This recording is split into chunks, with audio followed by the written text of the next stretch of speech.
All right. So I just want to talk real quickly about the timing of some things a little bit.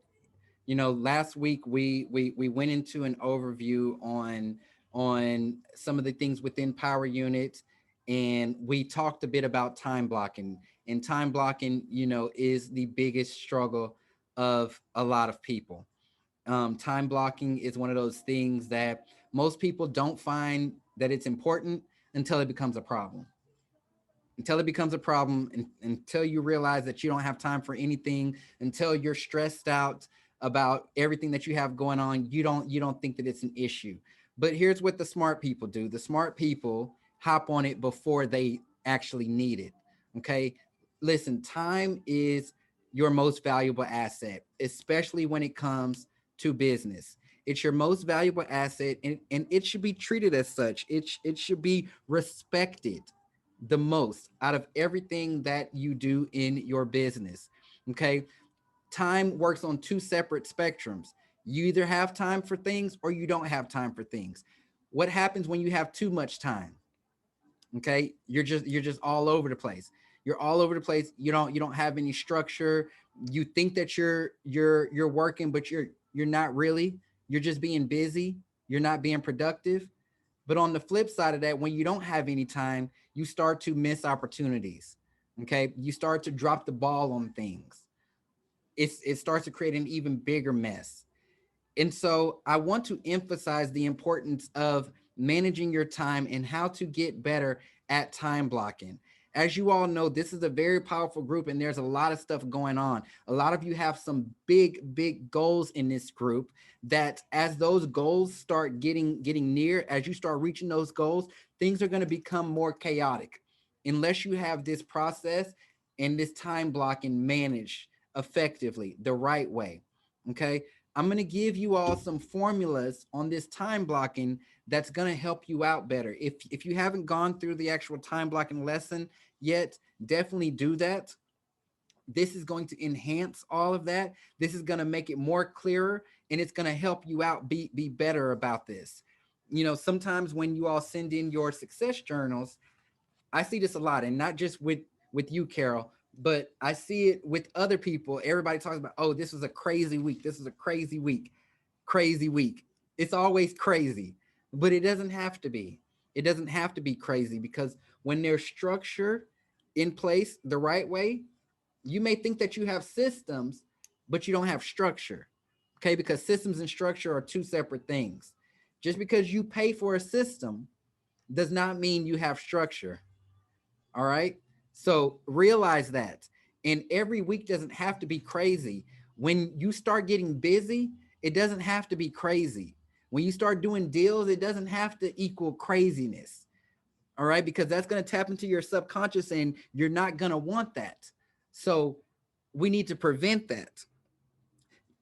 One thing, everyone, we all time block. And if you're not, start doing it.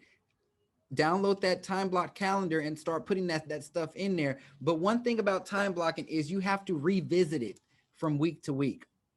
So most of us will set our calendars up on Sunday or Monday, whatever it is, set up your to-do list, but you have to revisit it from week to week because you may have a problem in there that you don't know about yet until you revisit it.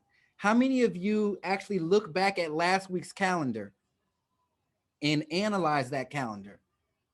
How many of you go look back and see what you actually got done, what appointments were on there, what power hours, what meetings were on there that actually got done?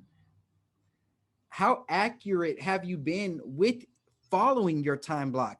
Last week I shared that story about me setting up my time block, and then before you know it, I was pushing snooze on stuff, then I was deleting stuff, then completely taking out the whole time block because I wasn't revisiting. I didn't know what was working, what wasn't working. But I can tell you how it ended up. It ended up not being a time block calendar because I wasn't smart about it. I thought that I was doing something just by setting it up, but in actuality I was just doing busy work because I wasn't following it. Okay. I wasn't following this system that I had set up. Okay. So what's the goal of time blocking? Let's wrap our heads around why time blocking is important. It's not just to say that, oh, I'm organized at the end of the day. That's not the goal of time blocking. The goal of time blocking is for you to truly be able to get more done. How do we do that? We eliminate is number one. We leverage, we learn to leverage, then we delegate, and then we track. Okay. Those are the four processes behind time blocking. You eliminate, you leverage, delegate, and track. And I love tracking. So the first thing, eliminate. What's on your calendar? What's in your schedule? What's on your to-do list that shouldn't be there? I talked a lot about that last week. Those things that shouldn't be there. You think that they're supposed to be there. They sound important, but in actuality, they really shouldn't be there. Once you recognize those things, you're gonna say to yourself, okay, is this something that needs to be done or or not? And if it needs to be done, does it have to be done by you? That's where delegation comes in. Okay. You're going to start delegating things out. But what about leverage, right? A lot of people will be more busy than they have to be because they don't leverage. You don't leverage your time the right way. You don't leverage your systems the right way. You can be more productive if you put things in groups of time and getting it done instead of saying, okay, every single day I'm going to post this on Facebook. And now you have this in your calendar that's blocking out 30 minutes every single day when you can just spend an hour on Sunday or 30 minutes Monday and get the whole week's done. Okay. You need to start to leverage your systems. And if you have people, you can leverage those people that you have there. Delegating. This is hard for business owners because we have that mentality. I can just do it myself. I can get it done quicker. And that may be the case, but that's not the smartest thing.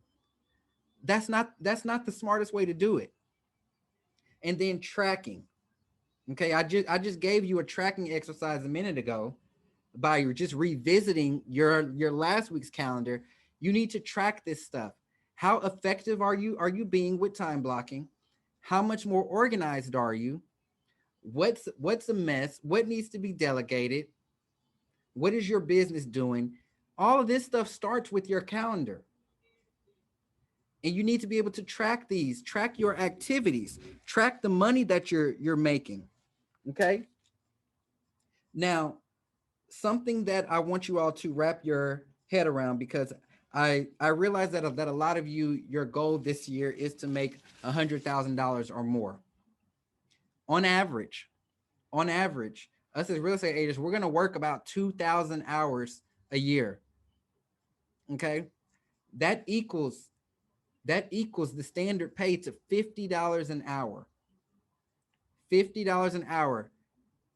If your goal is $100,000, say I make $100,000. Like say that, because you have to go through the whole year thinking that. You have to go through the whole year with in the back of your head, my salary is $100,000. My salary is $100,000. So your time is worth $50 an hour. Now, are your activities that you're doing, are they making you money or are they costing you money? Okay, with you making $50 an hour, is whatever activity you're doing, is it making you that $50 for that hour or is it costing you? Some of you may be throwing away money. Some of you may be throwing away money that's meant for you because you're doing stuff that you don't need to be doing. Okay, we can leverage so much. There's so many ways to leverage your activities in this business. I want you to do this exercise whenever something comes up. Okay, and I mean any and everything in your day. I want you to think about the cost versus the savings. The cost versus the savings. I'm going to give you a little simple example, right? We're working with this $50 an hour, right? So for those of you who take a lunch, which you all should, and you're leaving your desk, you're going sit in some drive-through, you know, it may take you an hour's worth of time to go and get food and come back. How much are you really spending during that time? Versus you just hopping on Uber Eats, it might cost you $5, but you're not hopping in the car, traveling, interrupting your workflow, going to sit in a drive-through. You make $50 an hour. Why are you letting a drive-through cost that when you can spend $5 and reduce that with jobs, with different tasks that we do? You know, I love talking about Fiverr. I love talking about, you know, expanding, building out, getting assistance and everything. If you're making $50 an hour and it costs you $10 an hour to have an assistant do something, why wouldn't you? Why wouldn't you? Okay, because the fact that you're doing it, it's costing you money. Okay, start thinking about that in different areas of your business. That costs versus the savings. Is this costing you money or is this saving you money? Because again, if you do it, it's going to be very expensive versus you delegating it or you leveraging a system to now it's saving you the money. Something we got to be careful of in this business is things popping up. There's always something that pops up, always. And things popping up, they're a distraction. They're such a distraction. Now, they need to be done most of the times, but they're a distraction.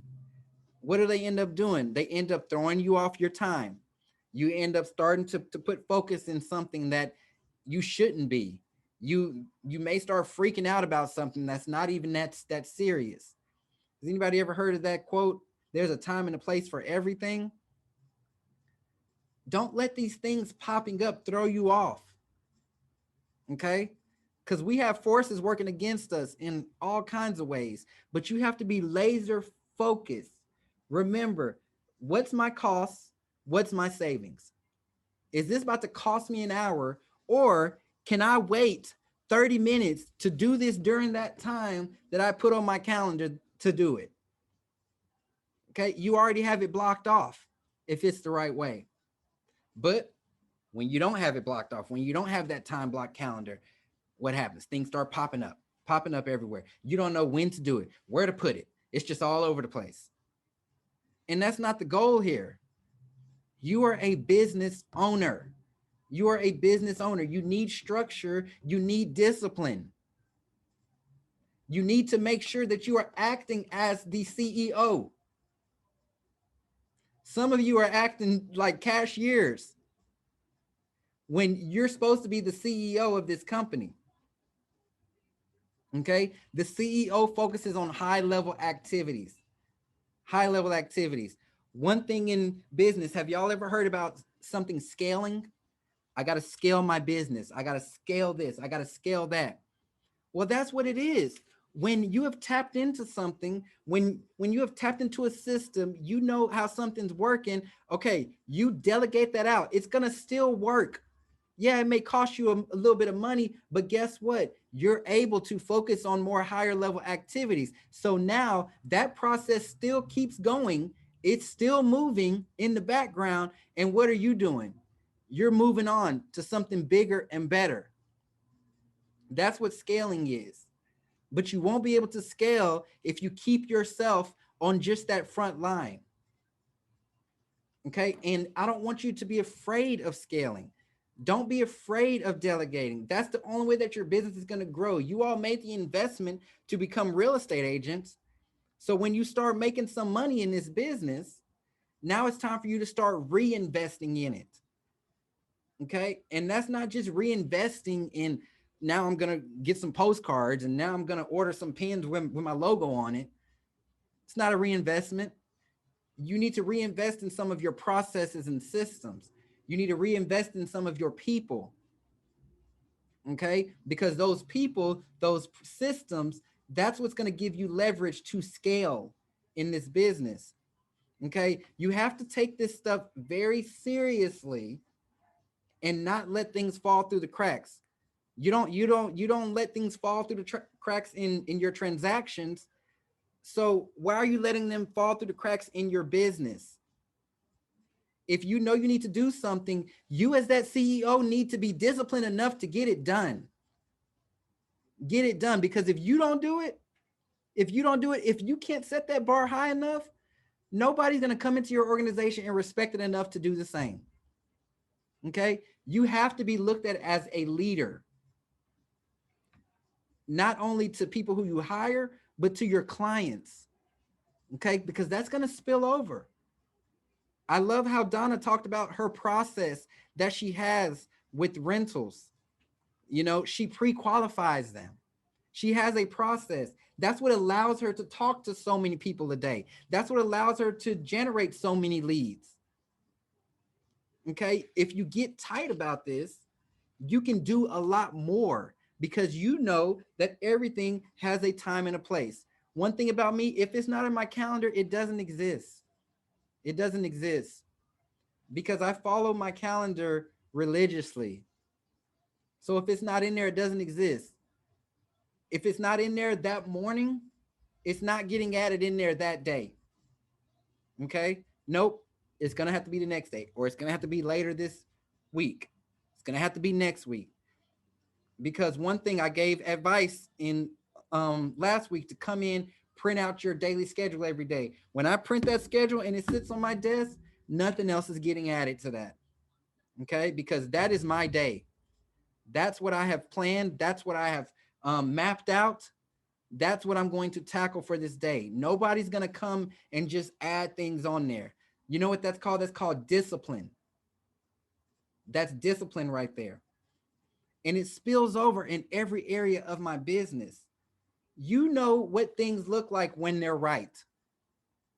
You know what things look like when they're right, when they're moving the way that they're supposed to, when things are organized the way that it's supposed to be organized. You don't need to sacrifice.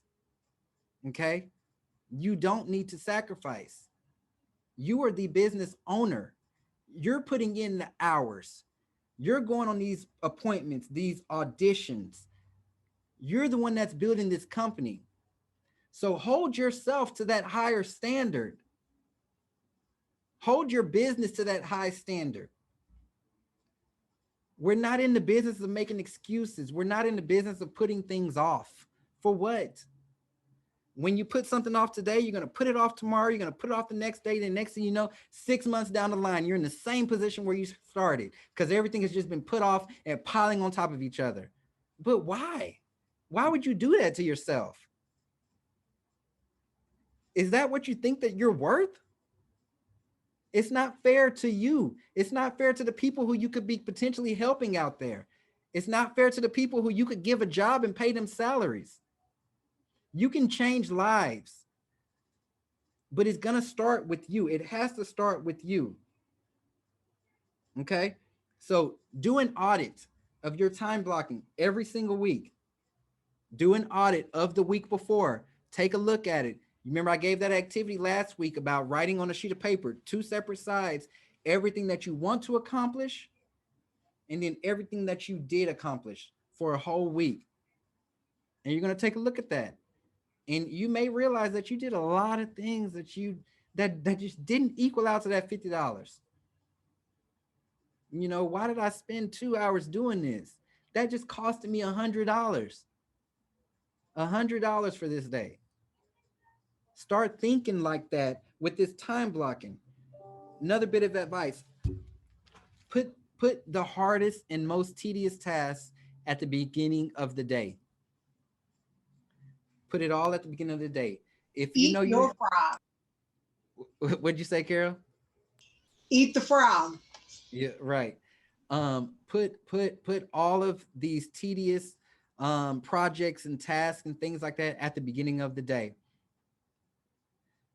Knock them out. Knock them out at the beginning of the day when your mind is fresh. If you got to come into the office earlier, if you got to start earlier, knock that stuff out at the beginning of the day, because we know how things get later in the day. Sometimes things get pushed back. Sometimes things fall out. Sometimes you may end up working longer on something. So get the stuff that you need to absolutely do for that day done in the beginning of the day. Make it one of the first things that you do. Again, you have to know that your time is the most valuable asset when it comes to business. That's the one thing that separates success: how you're spending your time, what you're doing with your time. People ask me all the time, how do you get so much done? Well, I just manage my time differently than you. You can do the same thing. You can do the same thing. Y'all have the same license that I have. Y'all have the same freaking license that I have. Nothing different. But how are you managing your time? Okay. And I don't want you to mistake managing time to mean doing something every second of the day.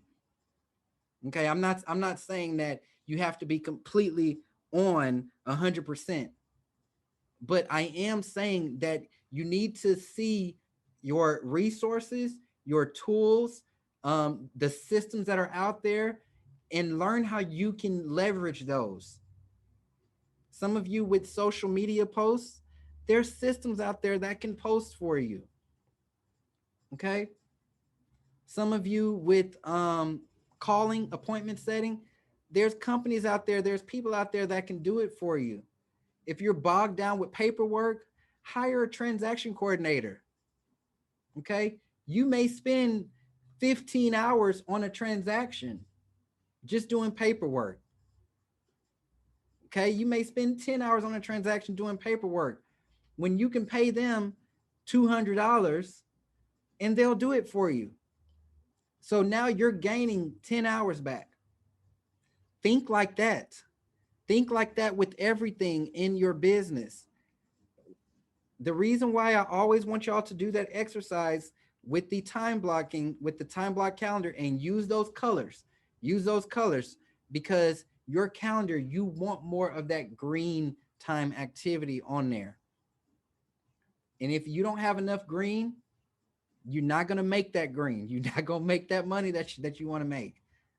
Okay. So really do that activity and take these things that I said to you today and apply them to your business and apply them to your life.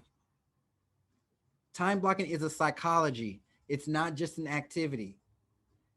And you won't fully know the importance of it, and you won't treat it seriously unless you understand the psychology behind time blocking. All right, I want to open it up for any questions that anyone has. Just feel free to unmute yourself and go at it.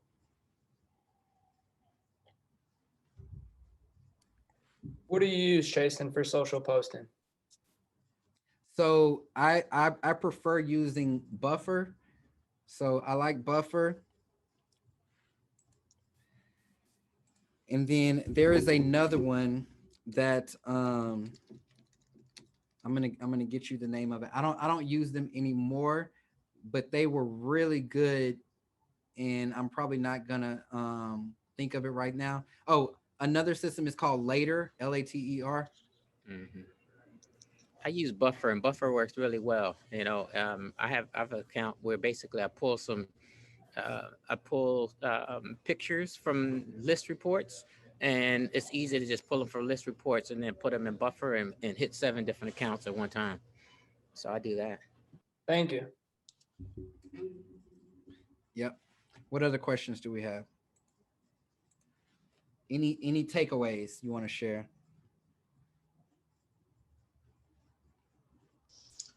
So I'll share this.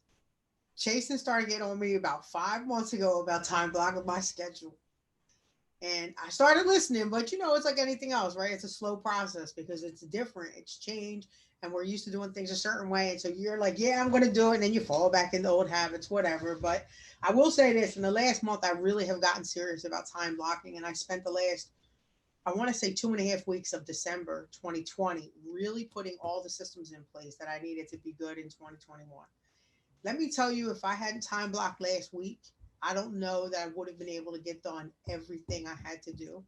Because on top of everything that I have going on with my business and my life and everything else, I have a construction crew literally in my yard, and they are converting my shed into 2 home offices for me and my husband, which led to me having to stop several times and make decisions about things that came up that we weren't expecting to come up. If I hadn't been able, if I wasn't time blocked, I would have never made it through last week. So I just want to say thank you, Chasten, for consistently being on me. Like, you didn't time block, you didn't time block, you you didn't time block, because Right. I would have, last week would have been a train wreck. It was crazy, it was busy, but it wasn't a train wreck. It was an organized crazy busy, which made it very productive. So thank you. Awesome. One Hey, quick question on the time block, and the practical aspect of that.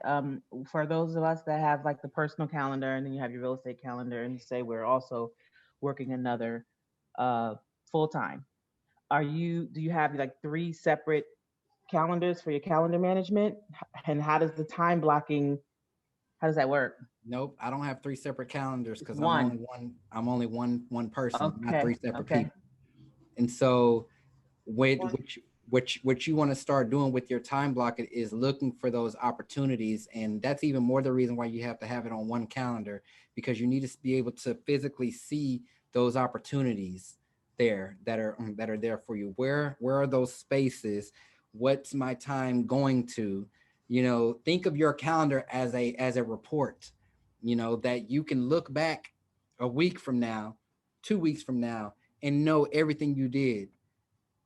One thing that I always have to do is I like to send people cards whenever I meet with them. Just to thank you for meeting with me cards. Y'all, my calendar is truly that report for me to go back and say, okay, who did I meet with last week? What was their name? Where did we meet at? Because everything is in that calendar. But again, whenever you're scheduling new appointments, you don't want to have to look through 3 different calendars to like see when you could potentially do it. So it's your calendar. You could have it all on one, but then that'll let you see where those opportunities lie for you to be able to plug something in. This is Donna. I Hey, just Donna. wanted to add one more thing to it. Yep. I actually pushed back with Chasen and all of them on that time blocking thing too, until I finally like buckled down and I did it.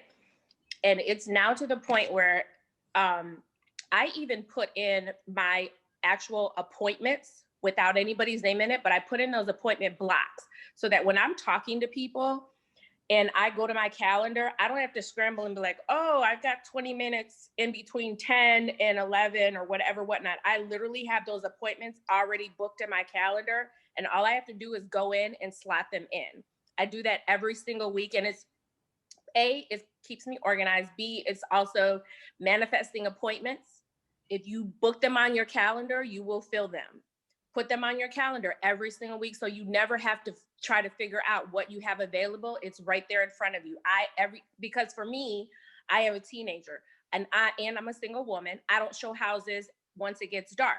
So I book those appointments. I don't show after 4:30 because it's a 30-minute appointment. I don't show after 4:30. That way I know from 5 o'clock on, I can do whatever it is I need to do personally with my kid, my family, whatever. But I book every single thing. Like I put my exercise schedule on my calendar. So I know, if I'm booking appointments, I can book appointments up to 15 minutes before my boot camp class starts. But I already have that booked in there and I don't ever have to guess about what availability I have. I love it.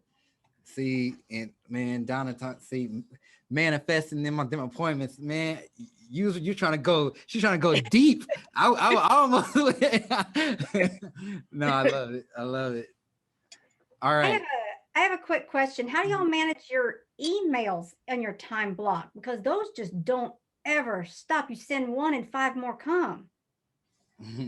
Yeah, but I only answer my emails at one time. They can come, they can fill up, and they can sit right there and wait until my hour when I have set aside to answer emails. And so when I'm talking to my clients know, like when I'm sitting with a new client, they're not going to hear. I tell them, you will definitely not hear from me during these times. I will send you a weekly update on this day. Other than that, I will call you on this day at this time so that you know when you can expect to hear from me. And that way, I'm not getting crazy phone calls and emails from clients in the middle of nowhere. They know when they're going to hear from me. So whoever's emailing me is not that important if they're not already time blocked on when they're going to hear from me. So for me, they sit right there till I get to my little email hour, and then I'm like, click, click, click. But I also do have some time when I'm cold calling because my dialers, I ain't finger hoofing no more. I got dialers. So while they're dialing, I sit in my email and I swipe them into different folders. So my actual email box is always empty because everything has a designated place in my email account. So that way, when I do go into my email, I know exactly what came in today. And I just click right down all the trash. I don't even open it, gone. And then the other stuff I'll open and read. Awesome. Yeah, to follow up on what Carol said, that's great. Like going into the relationship with the client, really letting them know that this is the method of communication and this is the schedule. Because I'm already finding out this week, a client will hijack your day if you don't have that set up. And Carol, you're muted. Hey, and Carol, one other thing, you mentioned converting your shed into home offices. So I'm just trying to get clarification. Is that a he shack? So let me tell you, if you look right here behind me, that's my vision board. Okay. So I updated my vision board, and that was one of the things. It is a he sheet because so when I bought this house, one of the reasons I bought it, it is only a 2-bedroom house, but it has a huge 2-car garage and it has a 27-foot shed. So it just had space on top of space. So now both of us working from home, definitely the vision board was to turn that shed into 2 home offices, one for him and one for me. So we're each getting 15-foot offices. So my guys, they were out there all last week. They're going to be out here all this week. And so, yes, I'm going to have a home office. He's going to have a home office. That dude already got a 50-inch TV sitting out there to go in his office. Now, why this man needs a 50-inch TV for his office is beyond my level of comprehension. But legit, that's his space. And I told him, I don't care what you put in there. So it's a testosterone thing. It must be. So, you know, we've got air conditioners going in the wall. We found propane heating systems. The electrician was out and ran electric. They're out there insulating walls, the new roof. Because, of course, Carol got to be bougie, right? Carol picks the roof. They got to be special ordered. So the roof will be in next week. And then because the chimney came down, it took the back wall with it. That was unexpected. Like when you do construction, shit happens, right? So now the siding that I want, what's that? Oh, it's special order. Of course, it's special order. So when I'm done here, it's on my calendar to run over Lowe's and spend an hour ordering my goddamn special order siding. So yes, I'm going to have a she shed. He's going to have a he shed. And for me, it's more than just a home office space. I literally, my house right now, my signs are in my living room. My riders are in my living room. I'm in my sunroom. Here's my desk. Here's all my crap. Like, so we're going to be able to unload all the offices out there into the shed. And I'm physically going to be able to leave my house again every day to go to work, which I think is going to help separate my space mentally for me. Right. So I'm excited. Sorry, you see I feel your pain. You see my background. Yeah, so it's hard to focus. It's hard to focus with everything going on around you. It's so hard. Plus, I got 6 dogs. When these little bastards decide to start yapping, it gets hectic. So